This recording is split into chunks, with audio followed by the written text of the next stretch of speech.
गुरुजी प्रणाम। हाँ। गुरुजी मैं एक छोटा सा क्वेश्चन ये जानना चाह रहा था कि मन को काबू में कैसे रखा जा सकता है। इसके लिए कोई सरल विधि हो जो हम जो व्यवहारिक लोग हैं या जो समाज में रहते हैं उन उसमें रहते हुए कोई ऐसी सरल विधि हो जिसकी वजह से आप कुछ चीज़ों को इस टाइप से मन को कंट्रोल में कर सकें, काबू कर सकें कि जिसकी वजह से आप अल्टीमेटली जो भगवान ने राह दिखाई है उसके ऊपर चल सकें। धन्यवाद, प्रणाम। बढ़िया।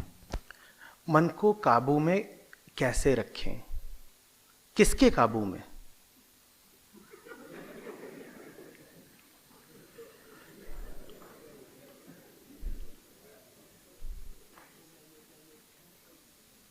कौन है जो मन को काबू में रखना चाहता है? ये धुरंधर कौन है?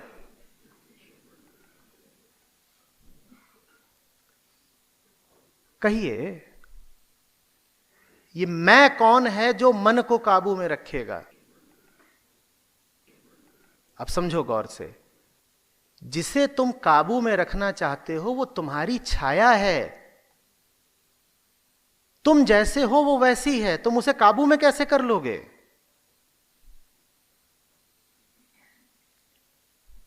लेकिन मजेदार चीज है, न सिर्फ हम ये सवाल करते हैं कि मन को काबू में कैसे रखें, बाजार में इस सवाल के सैकड़ों जवाब भी बिक रहे हैं और खूब खरीदार हैं। ऐसे काबू में करें, वैसे काबू में करें। ये वैसा ही सवाल है कि जैसे कोई पूछे कि आईने में अपनी प्रतिच्छवि को कैसे बदल दें।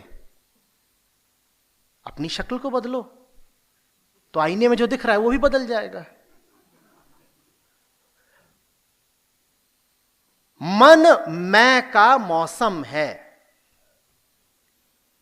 मन मैं के इर्द गिर्द की गतिविधि है। मैं जैसा होगा उसके इर्द गिर्द की गतिविधि भी वैसी होगी, उसका नाम मन है।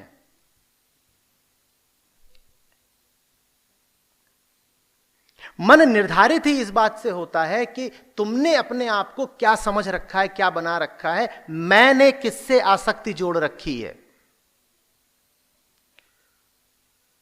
तुम अगर अपने आप को गलत समझते हो तो मन ठीक कैसे हो जाएगा?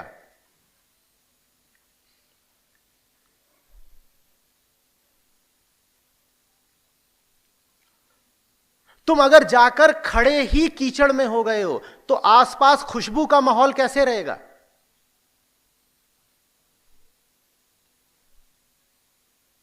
कोई कीचड़ के बीच खड़ा होकर के पूछे कि ये सब बदबू कैसे बदली जाए, कैसे हटाई जाए, बदबू काबू में कैसे की जाए, तो मैं कहूंगा बदबू को छोड़ो, जहां खड़े हो वहां से हटो। तुम जहां खड़े हो बदबू वहां की अनिवार्यता है, लेकिन जिद तुम्हारी पक्की है। तुम कहते हो हम वहीं खड़े रहेंगे जहां हम हैं, बदबू नहीं आनी चाहिए। यह नहीं हो सकता। तुमने अपने आप को जो बना लिया है उस कर्म का फल है मन का उपद्रव।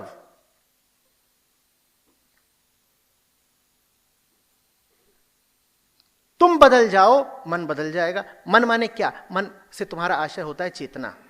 मन से तुम्हारा आशय होता है भीतर से जो भावनाएं उठती हैं, विचार उठते हैं, प्रतिक्रियाएं उठती हैं, इन्हीं सबको तुम मन कहते हो। तुम ये देख ही नहीं रहे कि ये सारे विचार किसको उठते हैं, ये सारी भावनाएं, ये प्रतिक्रियाएं किसको उठती हैं? तुम्हें उठती हैं। इनके केंद्र में तुम हो। समझो, तुमने अगर अपनी परिभाषा ही यही रखी है कि मैं वो हूं जो कमजोर है और जिसको सहारे की, सुरक्षा की जरूरत है, तो मन का माहौल हमेशा किसका रहेगा? मन का माहौल भय का रहेगा, डरा डरा रहेगा। अब तुम कहो कि मुझे डर को काबू करना है, जैसे तुमने पूछा ना मन को काबू में कैसे करें। अब मन में डर घूम रहा है और तुम कह रहे हो मुझे डर को काबू करना है। डर को तो मुझे काबू करना है, लेकिन मेरी पहचान यही है कि मैं वो हूं जो कमजोर है। अब अगर तुम कमजोर ही हो तो डर को काबू में कैसे कर लोगे भाई?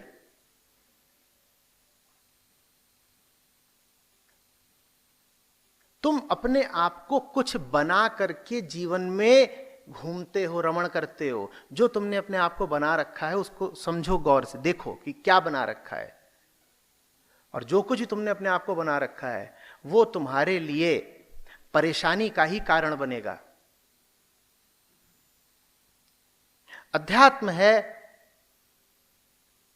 तुम्हें समझाने के लिए कि या तो अपने आप को पूरा कर दो या अपने आप को खत्म ही कर दो।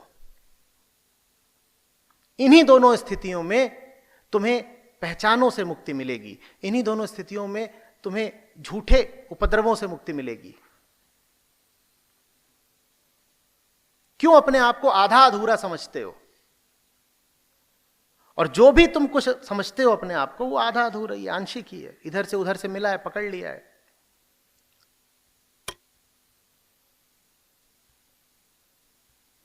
काम तो आसान होना चाहिए कि अपने आप को अब पूरा मानना है। पहले अधूरा मानते थे, अब अपने आप को पूरा माना करेंगे।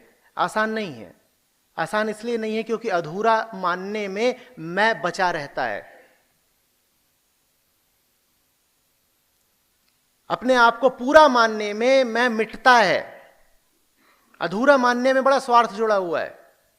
स्वार्थ तो जुड़ा हुआ है पर अधूरा मानने के साथ तकलीफ भी बहुत जुड़ी हुई है। जब तकलीफ उठती है तो फिर ऐसे सवाल करते हो कि मन को काबू में कैसे लाएं।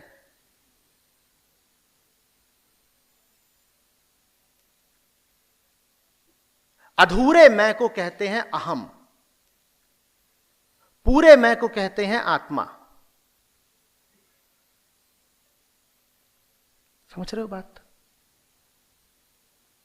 जब तक कहते रहोगे कि मैं कौन हूं, मैं ये हूं, मैं ये हूं, मैं ये हूं, मैं ये हूं, मैं ये हूं, तो मन तुम्हारी इसी परिभाषा के अनुसार निर्धारित होता रहेगा। फिर शिकायत मत करना, बोए पेड़ बबूल आम कहां से खाए।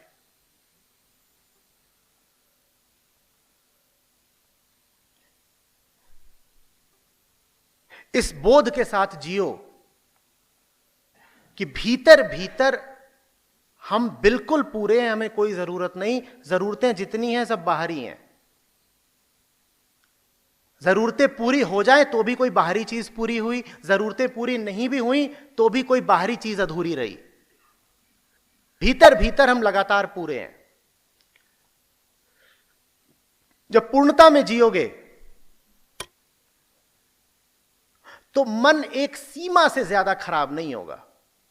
मन खराब भी होगा तो बाहर बाहर खराब होगा, क्योंकि फिर अच्छाई बुराई खूबी खराबी सब बाहर बाहर रहती है। तो फिर मन खराब भी होगा तो बाहर बाहर होगा। कोई तुम्हें देखकर कहेगा कि आज तुम्हारा मन मूड कुछ अच्छा नहीं लग रहा, तुम कहोगे हां खराब है, थोड़ा बाहर बाहर खराब है, अंदर से तो मस्त है। जैसे कोई फल हो रसीला जिसके छिलके पर धूल पड़ गई हो, उस धूल का उसके रस पर कोई प्रभाव नहीं पड़ रहा, भीतर भीतर वो फल मस्त है। हां आंधी चली थी धूल पड़ गई है, आज आंधी चली थी धूल पड़ गई।